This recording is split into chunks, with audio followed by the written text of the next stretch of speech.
Viewers welcome back ना programme viewers जिस तरह कि ਅਸੀਂ ਪਹਿਲੇ ਸੈਗਮੈਂਟ ਦੇ ਵਿੱਚ ਤੁਹਾਨੂੰ ਦੱਸਿਆ ਸੀ ਕਿ ਅੱਜ ਮੂਲ ਨਾਨਕਸ਼ਾਹੀ ਕੈਲੰਡਰ ਅਨੁਸਾਰ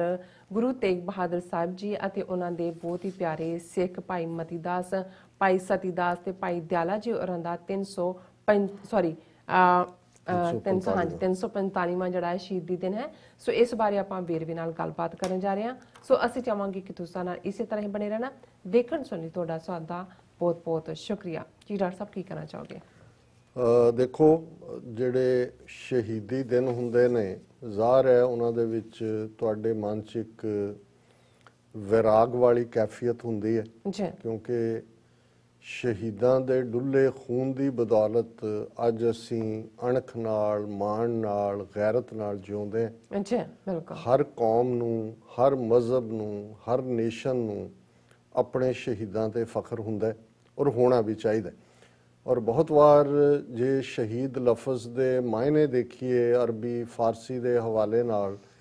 ते इस दा मतलब और असी आम जबान च भी जदों शहादत लफज कहते हैं कानूनी तौर पर भी हुंदा है कि मैं उहदे हक च शहादत दित्ती जां उहने मेरे खिलाफ दित्ती, सो गवाही तो ये लफज आया और ये इस गल दा प्रतीक है कि जिहड़ा सच हक इंसाफ जां अपने ईमान दे लई जिस दे कोल चॉइस हुंदी है वो पासे रह के झूठ बोल के अपनी जान बचा सकदा है ते जां वो सच बोल के अपने ईमान ते खलो के जिहड़ा है वो अपना आप कुर्बान कर सकदा है ते उस दी जिहड़ा इस चॉइस हुंदी है उहदे कोल। और यही फर्क है किसी दे आम मरण च कोई एक्सीडेंट च मर गया कोई किसी होर च मर गया ते कोई भी जिहड़ा है वो जंग दे मैदान च ਜਾਂ ਕਿਸੇ ਹਾਕਮ ਨੂੰ ਵੰਗਾਰਨ ਦੇ ਵਿੱਚ ਜਿਹੜਾ ਸ਼ਹੀਦੀ ਪਾਉਂਦਾ ਹੈ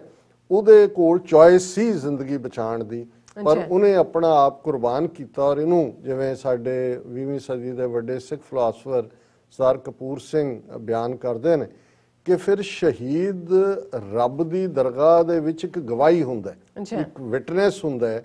ਕਿ ਧਰਤੀ ਦੇ ਜਿਸ ਖਿੱਤੇ ਤੋਂ ਇਹ ਸ਼ਹੀਦ ਰੂਹ ਆਈ ਹੈ ਉਹਦਾ ਨਿਜ਼ਾਮ ਇੰਨਾ ਭ੍ਰਿਸ਼ਟ ਹੈ कि उन्होंने तब्दील करने दे लई जिहड़ी है ये कुर्बानी हुई है। और जाहिर है कि फिर रब दी दरगाह चों ही फैसले हुंदे ने। जिहड़ा भी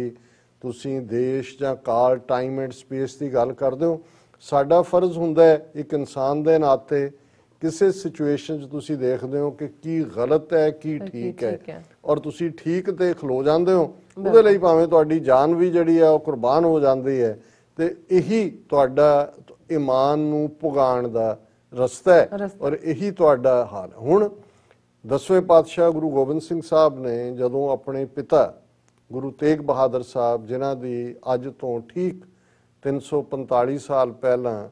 दिल्ली दे चांदनी चौंक विच शहादत हुई और उदों 10वें पातशाह गुरु गोबिंद सिंह साहब 9 वरियां दे सन, 8 साल 9 महीने 18 दिन अप्रोक्सीमेटली 9 साल।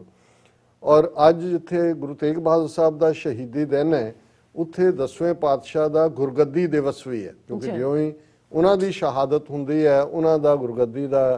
पीरीयड शुरू हो जाता है। और अज दा ही वो दिन जिथे कि बहुत वार जदों असीं सिख ते गुरु दे संबंधां च देखदे जे गुरु तेग बहादुर साहब की शहादत है तो उन्हां दे प्यारे 3 सिख भाई मतीदास भाई सतीदास भाई दयाला जी उन्हां दी शहादत गुरु साहब दे सामने पहलां कीती जांदी है ताकि गुरु साहब नूं डराया जाए, उन्हां नूं जिहड़ा है वो टैरीफाई किया जाए कि वो वेले दे हाकम दियां शर्तां मन लैण। हुण इस वेरवे च जाण तो पहलां कि शहादत की है, गुरु गोबिंद सिंह साहब ने जिहड़ी अपने पिता नूं ट्रिब्यूट दित्ती कि भाई ये की है, तो उन्होंने कहा कि ठीकर फोर दलीस सिर प्रभपुर किया भयान तेग बहादुर सी क्रिया करी न किन्हू आन तेग बहादुर के चलत पयो जगत को शोक है सब जग पयो जय जय जय सुर लोक। हुण शरीर बॉडी आण जाण वाली है, ठीकर है जिवें एक ठीकरा फुट जाता है। तो 10वें पातशाह कहंदे ने कि मेरे पिता गुरु तेग बहादुर ने दिल्ली दे हाकम जिहड़ा उस वेले औरंगजेब सी जिस दे हुक्मां थल्ले एग्जीक्यूशनस होईयां ਉਹਦੇ सिर ਦੇ ਉੱਤੇ अपना शरीर का ठीकरा भन्ने और रब की दरगाह च सुरखरू होए ਔਰ ਇਸ ਨੂੰ ਹੀ ਗੁਰੂ ਕਲਗੀਧਰ ਪਾਤਸ਼ਾਹ ਨੇ ਫਰਮਾਇਆ ਕਿ ਕੀਨੋ ਬੜੋ ਕਲੂ ਮੈਂ ਸਾਕਾ, ਅੱਛਾ, ਕਿ ਇਹ ਜਿਹੜਾ ਇਸ ਏਜ ਦੇ ਵਿੱਚ ਇੱਕ ਵੱਡਾ ਸਾਕਾ ਹੈ। ਔਰ ਇਹ ਵੱਡਾ ਸਾਕਾ ਕਿਉਂ ਹੈ? ਬਾਕੀ ਵੀ ਸ਼ਹਾਦਤ ਹੈ, ਗੁਰੂ ਅਰਜਨ ਸਾਹਿਬ ਦੇ ਵੀ ਸ਼ਹਾਦਤ ਹੋਈ ਹੈ। ਹੁਣ ਅਸੀਂ ਮੁੜਦੇ ਹਾਂ ਕਿ ਗੁਰੂ ਤੇਗ ਬਹਾਦਰ ਸਾਹਿਬ ਜਿਹੜੇ ਗੁਰਗੱਦੀ ਦੇ ਉੱਤੇ 1665 ਦੇ ਵਿੱਚ ਬੈਠਦੇ ਨੇ, ਅੱਛਾ, ਔਰ 1675 ਦੇ ਵਿੱਚ ਉਹਨਾਂ ਦੀ 10 ਸਾਲ ਦਾ ਪੀਰੀਅਡ ਉਹਨਾਂ ਦਾ ਗੁਰਗੱਦੀ ਦਾ ਪੀਰੀਅਡ ਹੈ। ਉਹ 6ਵੇਂ ਪਾਤਸ਼ਾਹ ਗੁਰੂ ਹਰਗੋਬਿੰਦ ਸਾਹਿਬ ਦੇ ਸਭ ਤੋਂ ਛੋਟੇ ਬੇਟੇ ਸੀ। ਔਰ ਗੁਰੂ ਤੇਗ ਬਹਾਦਰ ਸਾਹਿਬ ਜਿਹੜੇ ਰੱਬ ਦੇ ਨਾਲ ਇੱਕਮਿਕ ਰੂਹ, ਜਿਨ੍ਹਾਂ ਦੀ ਬਾਣੀ ਗੁਰੂ ਗ੍ਰੰਥ ਸਾਹਿਬ 'ਚ ਦਰਜ ਹੈ, 116 ਉਹਨਾਂ ਦੇ ਸ਼ਬਦ ਸ਼ਲੋਕ ਜਿਹੜੇ ਜਦੋਂ ਤੁਸੀਂ ਪੜ੍ਹਦੇ ਹੋ ਤਾਂ ਤੁਹਾਡਾ ਦੁਨੀਆ ਨੂੰ ਛੱਡ ਦੇਣ ਨੂੰ ਜੀ ਕਰਦਾ। ਅੱਛਾ, ਵੈਰਾਗ ਜਿਹਨੂੰ ਅਸੀਂ ਕਹਿੰਦੇ ਹਾਂ ਕਿ ਭਾਈ ਅਸੀਂ ਸਿਰਫ ਤੇ ਸਿਰਫ ਰੱਬ ਦੀ ਇਬਾਦਤ ਕਰੀਏ, ਇਸ ਕਦਰ ਉਹਨਾਂ ਦੇ ਵਿੱਚ ਵੈਰਾਗ ਹੈ। ਹੁਣ ਉਹੀ ਗੁਰੂ ਤੇਗ ਬਹਾਦਰ ਸਾਹਿਬ ਜਿਨ੍ਹਾਂ ਦਾ ਬੇਸ਼ੱਕ ਬਚਪਨ ਦਾ ਨਾਂ ਤਿਆਗ ਮੱਲ ਹੈ, ਜਦੋਂ 11 ਸਾਲ ਦੀ ਉਮਰ 'ਚ ਨੇ ਉਹ ਇਵੇਂ ਜੰਗਜੂ ਵੀ ਨੇ। 6ਵੇਂ ਪਾਤਸ਼ਾਹ ਬਾਬਾ ਬੁੱਢਾ ਜੀ ਉਹਨਾਂ ਦੀ ਹਥਿਆਰਾਂ ਦੀ ਟ੍ਰੇਨਿੰਗ ਕਰਵਾਉਂਦੇ ਨੇ, ਘੋੜ ਸਵਾਰੀ ਹੈ, ਅੱਛਾ, ਕਿ ਪਹਿਲੀ ਜੰਗ ਜਿਹੜੀ ਉਹ 11 ਸਾਲ ਦੀ ਉਮਰ 'ਚ ਲੜਦੇ ਨੇ, ਕਰਤਾਰਪੁਰ ਦੀ ਜੰਗ, ਜਿਹੜਾ ਜਲੰਧਰ ਦੇ ਨੇੜੇ ਹੈ, ਉਸ ਵੇਲੇ ਦੇ ਜਿਹੜਾ ਹਾਕਮਾਂ ਦੇ ਨਾਲ।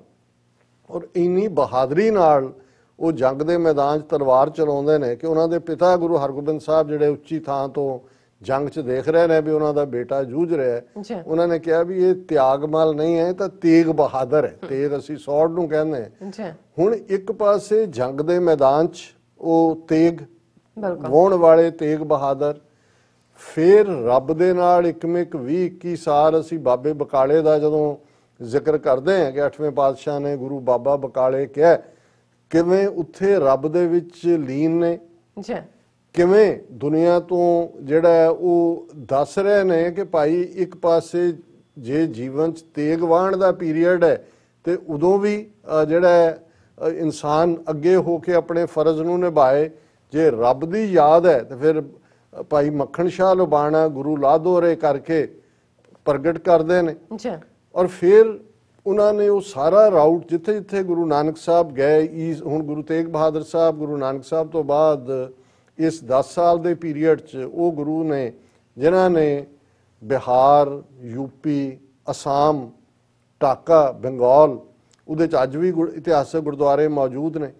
ਔਰ ਉੱਥੋਂ ਜਦੋਂ ਉਹਨਾਂ ਨੂੰ ਪਤਾ ਲੱਗਦਾ, ਔਰ ਅਸੀਂ ਇੱਕ ਗੱਲ ਇਹ ਜ਼ਰੂਰ ਕਹਿਣਾ ਚਾਹੁੰਦੇ ਹਾਂ ਕਿ ਜ਼ੁਲਮ ਕਰਨ ਵਾਲਾ ਕੋਈ ਵੀ ਹੋਏ, ਉਹਦੇ 'ਚ ਇਹ ਠੀਕ ਹੈ ਕਿ ਹਰ ਜਿਹੜਾ ਜ਼ਾਲਮ ਬਾਦਸ਼ਾਹ ਹੈ ਇੱਕ ਪਾਸੇ ਉਹ ਪ੍ਰਭਾਵ ਦਿੰਦਾ ਹੈ ਕਿ ਉਹ ਬਹੁਤ ਵੱਡਾ ਮਜ਼ਹਬੀ ਹੈ ਤਾਂ ਕਿ ਆਪਣੇ ਮਜ਼ਹਬ ਦੇ ਲੋਕ ਕਹਿਣ ਵਾਹ ਵਾਹ ਵਾਹ ਕਿ, ਲੇਕਿਨ ਦੂਸਰਾ ਉਹਦਾ ਇੱਕ ਰੂਪ ਹੁੰਦਾ ਜਿਹਦੇ 'ਚ ਉਹ ਆਪਣਾ ਤਖਤ ਕਾਇਮ ਕਰਨਾ ਚਾਹੁੰਦਾ ਹੈ, ਰਾਜ ਦਾ ਦਾਇਰਾਕਾਰ ਵਧਾਉਣਾ ਚਾਹੁੰਦਾ ਹੈ ਔਰ ਉਹਨੂੰ ਕੋਈ ਚੈਲੰਜ ਨਹੀਂ ਚਾਹੁੰਦਾ। ਔਰੰਗਜ਼ੇਬ ਜਿਹੜਾ ਤਖਤ ਦੀ ਹਵਸ ਦੇ ਵਿੱਚ ਆਪਣੇ ਭਰਾਵਾਂ ਨੂੰ ਵੀ ਮਾਰਦਾ ਹੈ,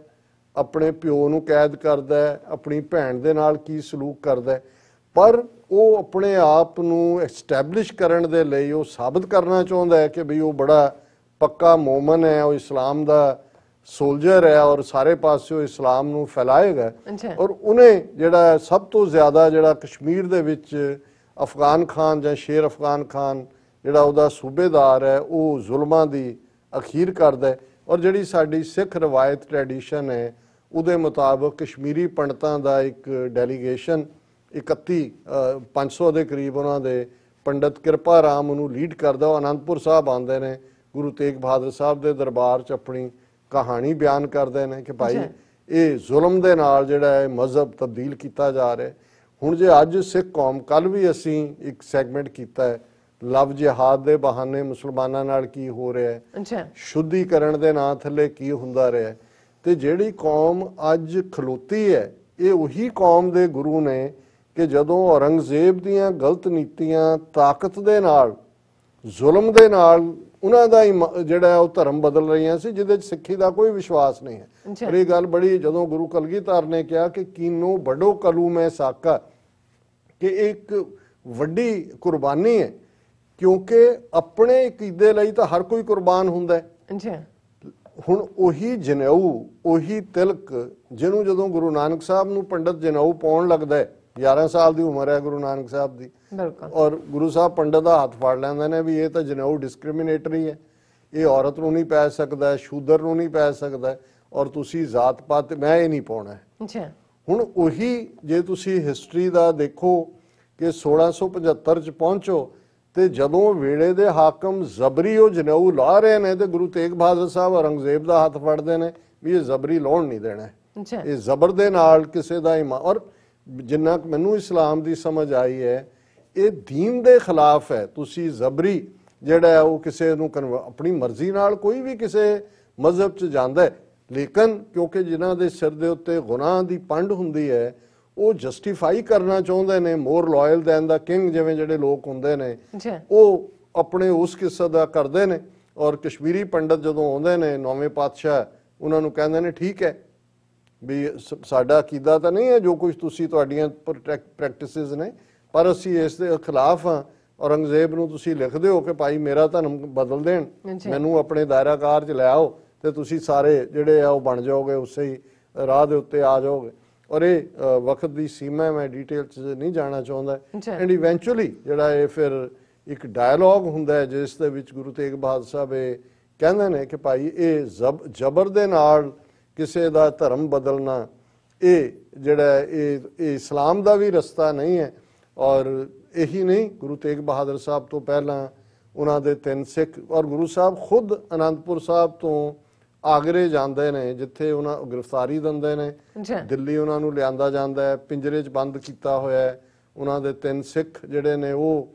ਬੇੜੀਆਂ 'ਚ ਜਕੜੇ ਹੋਏ ਨੇ ਔਰ ਇਹ ਉਹਨਾਂ ਨੂੰ ਡਰਾਉਣ ਦੇ ਲਈ ਪਹਿਲਾਂ ਭਾਈ ਮਤੀ ਦਾਸ ਜਿਹੜੇ ਨੇ ਉਹਨਾਂ ਨੂੰ ਲਿਆਂਦਾ ਜਾਂਦਾ ਹੈ ਔਰ ਉਹਨਾਂ ਨੂੰ ਕਿਹਾ ਜਾਂਦਾ ਹੈ ਕਿ ਭਾਈ ਤੁਹਾਡੇ ਸਾਹਮਣੇ ਤੁਸੀਂ ਬਾਗੀ ਹੋ ਔਰ 2 ਹੀ ਰਸਤੇ ਨੇ, ਜਾਂ ਦੀਨ ਦੇ ਵਿੱਚ ਆਓ ਜਾਂ ਸ਼ਹੀਦੀ ਲਈ ਕੁਰਬਾਨੀ ਲਈ ਤਿਆਰ ਹੋਵੋ। ਉਹ ਹੁੰਦੇ ਨੇ। ਔਰ ਜਿਵੇਂ ਮੈਂ ਅਕਸਰ ਇਹ ਕੋਟ ਕਰਦਾ ਕਿ ਉਹਨਾਂ ਨੂੰ ਸਜ਼ਾ ਦਿੱਤੀ ਜਾਂਦੀ ਹੈ ਆਰੇ ਨਾਲ ਜਿਉਂਦਾ ਚੀਰਨ ਦੀ। ਔਰ ਜਦੋਂ ਆਰਾ ਸਿਰ ਦੇ ਉੱਤੇ ਰੱਖਿਆ ਜਾਂਦਾ ਹੈ ਤੇ ਭਾਈ ਮਤੀ ਦਾਸ ਆਰੇ ਨੂੰ ਹੱਥ ਲਾ ਕੇ ਉਹਨੂੰ ਜਲਾਦ ਨੂੰ ਕਹਿੰਦੇ ਨੇ ਕਿ ਆਰਾ ਪਿਆਰਾ ਲਗਤ ਹੈ ਕਾਰਾ ਕਰੋ ਬਣਾਏ। ਆਰਾ ਬਹੁਤ ਮੈਨੂੰ ਚੰਗਾ ਲੱਗਦਾ ਪਰ ਇਹਦੇ ਦੰਦੇ ਖੁੰਡੇ ਨੇ, ਇਹਨਾਂ ਨੂੰ ਤਿੱਖੇ ਕਰ। ਭਾਈ ਸਤੀ ਦਾਸ ਜਿਨ੍ਹਾਂ ਦੇ ਦੁਆਲੇ ਰੂੰ ਲਪੇਟ ਕੇ ਉਹਨਾਂ ਨੂੰ ਸ਼ਹੀਦ ਕੀਤਾ ਜਾਂਦਾ ਹੈ, ਭਾਈ ਦਿਆਲੇ ਨੂੰ ਉਬਾਲਿਆ ਜਾਂਦਾ ਹੈ ਦੇਗ ਦੇ ਵਿੱਚ ਔਰ ਉਹਨਾਂ ਦੀ ਸ਼ਹਾਦਤ ਹੁੰਦੀ ਹੈ। ਔਰ ਫਿਰ ਫਾਈਨਲੀ ਅੱਜ ਦੇ ਦਿਨ ਗੁਰੂ ਤੇਗ ਬਹਾਦਰ ਸਾਹਿਬ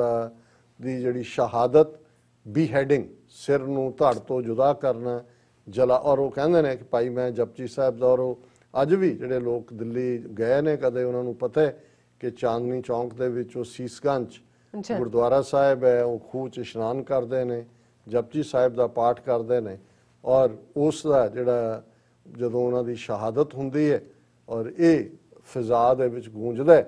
ਕਿ ਭਾਈ ਸੀਸ ਦਿਆ ਪਰ ਸਿਰ ਨਾ ਦਿਆ, ਕਿ ਤੇਗ ਬਹਾਦਰ ਕੇ ਚਲਤ, ਇੱਕ ਪਾਸੇ ਆਪਣਾ ਸਿਰ ਦੇ ਦਿੱਤਾ, ਆਪਣਾ ਜਿਹੜਾ ਉਹ ਸਿਦਕ ਨਹੀਂ ਛੱਡਿਆ ਹੈ, ਫੇਥ ਨਹੀਂ ਛੱਡਿਆ। ਔਰ ਸਾਡੇ ਦੌਰ ਦੇ ਪੰਜਾਬੀ ਦੇ ਕਵੀ ਹੋਏ ਨੇ ਸੋਹਣ ਸਿੰਘ ਮੀਸ਼ਾ, ਉਹਨਾਂ ਦੀ ਇੱਕ ਲਾਈਨ ਮੈਨੂੰ ਯਾਦ ਹੈ, ਉਹਨਾਂ ਨੇ ਇਹ ਕਿਹਾ ਕਿ ਗੁਰੂ ਸਾਹਿਬ ਨੇ ਆਪਣੀ ਸ਼ਹਾਦਤ ਦੇ ਨਾਲ ਇਹ ਦੱਸ ਦਿੱਤਾ ਕਿ ਭਾਈ ਜਿਹੜਾ ਉਹ ਹਰ ਧਰਮ ਦਾ ਆਦਰ ਕਰੋ, ਜਿਹੜੇ ਨੇ ਕਿ ਵੀ ਦੱਸਿਆ ਗੁਰੂ ਨੇ ਹੈ ਬਣ ਕੇ ਧਰਮ ਦੀ ਚਾਦਰ, ਧਰਮ ਸਾਰੇ ਹੀ ਪਵਿੱਤਰ ਨੇ ਕਰੋ ਹਰ ਧਰਮ ਦਾ ਆਦਰ। ਔਰ 10ਵੇਂ ਪਾਤਸ਼ਾਹ ਦੇ ਦਰਬਾਰੀ ਕਵੀ ਸੈਨਾਪਤੀ ਨੇ ਇਹ ਲਫ਼ਜ਼ ਕਹੇ ਕਿ ਪ੍ਰਗਟ ਭਏ ਗੁਰੂ ਤੇਗ ਬਹਾਦਰ ਸਗਲ ਸ੍ਰਿਸ਼ਟ ਪੈ ਢਾਪੀ ਚਾਦਰ, ਕਿ ਗੁਰੂ ਤੇਗ ਬਹਾਦਰ ਸਾਹਿਬ ਪ੍ਰਗਟ ਹੋਏ ਜਿਨ੍ਹਾਂ ਨੇ ਸਾਰੀ ਸ੍ਰਿਸ਼ਟੀ ਦੇ ਉੱਤੇ, ਗੁਰੂ ਤੇਗ ਬਹਾਦਰ ਸਾਹਿਬ ਦੀ ਸ਼ਹਾਦਤ ਹਿਊਮਨ ਕਾਈਂਡ ਲਈ ਹੈ, ਮੁੱਢਲੇ ਉਹਨਾਂ ਹੱਕਾਂ ਲਈ ਹੈ ਜਿਨ੍ਹਾਂ ਨੂੰ ਅੱਜ ਹਿਊਮਨ ਰਾਈਟਸ ਕਿਹਾ ਜਾਂਦਾ ਹੈ। ਔਰ ਇਸੇ ਲਈ ਨਿਊਯਾਰਕ ਅਸੈਂਬਲੀ ਨੇ ਜਦੋਂ ਪਿਛਲੇ ਦਿਨਾਂ 'ਚ ਇਹ ਰੈਜ਼ੋਲੂਸ਼ਨ ਕੀਤਾ ਹੈ ਪਾਸ ਕਿ Guru Tegh Bahadur Sahib profit of human kind ਨੇ, ਜਿਹੜੇ ਨੇ ਹਿਊਮਨ ਰਾਈਟਸ ਦੇ ਸ਼ਹੀਦ ਨੇ, ਸੋ ਅਸੀਂ ਉਹਨਾਂ ਨੂੰ ਅੱਜ ਯਾਦ ਕਰਦੇ ਔਰ ਅਸੀਂ ਆਸ ਕਰਦੇ ਹਾਂ ਵੇਲੇ ਦੇ ਹਾਕਮਾਂ ਨੇ ਆਪਣਾ ਤੌਰ ਤਰੀਕਾ ਨਹੀਂ ਬਦਲਣਾ ਤੇ ਅਸੀਂ ਵੀ ਗੁਰੂ ਦੇ ਸਿੱਖ ਹੋਣ ਦੇ ਨਾਤੇ ਅੱਜ ਤੇ ਹਿੰਦੂਤਵੀ ਹਾਕਮਾਂ ਨੂੰ ਵੀ ਉਵੇਂ ਹੀ ਵੰਗਾਰ ਰਹੇ ਕਿ ਤਾਕਤ ਦੇ ਜ਼ੋਰ ਨਾਲ ਤੁਸੀਂ ਕਿਸੇ ਦਾ ਈਮਾਨ, ਕਿਸੇ ਦੀ ਪੋਲੀਟੀਕਲ ਆਈਡੀਓਲੋਜੀ ਨਹੀਂ ਬਦਲ ਸਕਦੀ। ਜੀ ਡਾਕਟਰ ਸਾਹਿਬ ਤੁਹਾਡਾ ਬਹੁਤ ਬਹੁਤ ਸ਼ੁਕਰੀਆ। ਸੋ ਇੱਥੇ ਲੈਣੇ ਆਪਣੇ ਵਿਊਜ਼ ਕਰੋ ਇਜਾਜ਼ਤ। ਵਿਊਅਰਸ ਸਾਡੇ ਪ੍ਰੋਗਰਾਮ ਦਾ ਸਮਾਂ ਇੱਥੇ ਸਮਾਪਤ ਹੁੰਦਾ। ਤੁਸੀਂ ਆਪਣੀ ਰਾਏ ਤੇ ਸੁਝਾਅ ਸਾਨੂੰ ਭੇਜਣਾ ਭੁੱਲਣਾ ਸਾਡੇ ਇਸ ਪਤੇ ਤੇ sos@tvd4.tv ਤੇ ਅਸੀਂ ਆਪਣਾ ਪ੍ਰੋਗਰਾਮ ਲੈ ਕੇ ਫਿਰ ਦੁਬਾਰਾ ਤੁਹਾਡੇ ਰੂਬਰੂ ਹੋਵਾਂਗੇ। ਤਦ ਤੱਕ ਲਈ ਮੈਨੂੰ ਤੇ ਆਪਣਾ ਸੁਣਾ ਗਿਆ ਦੋ। ਦੇਖਦੇ ਰਹੋ TV84। ਬੁਲਾ ਦਿਓ ਫਤਿਹ। ਵਾਹਿਗੁਰੂ ਜੀ ਕਾ ਖਾਲਸਾ ਵਾਹਿਗੁਰੂ ਜੀ ਕੀ ਫਤਿਹ। ਰੱਬ ਰਾਖਾ।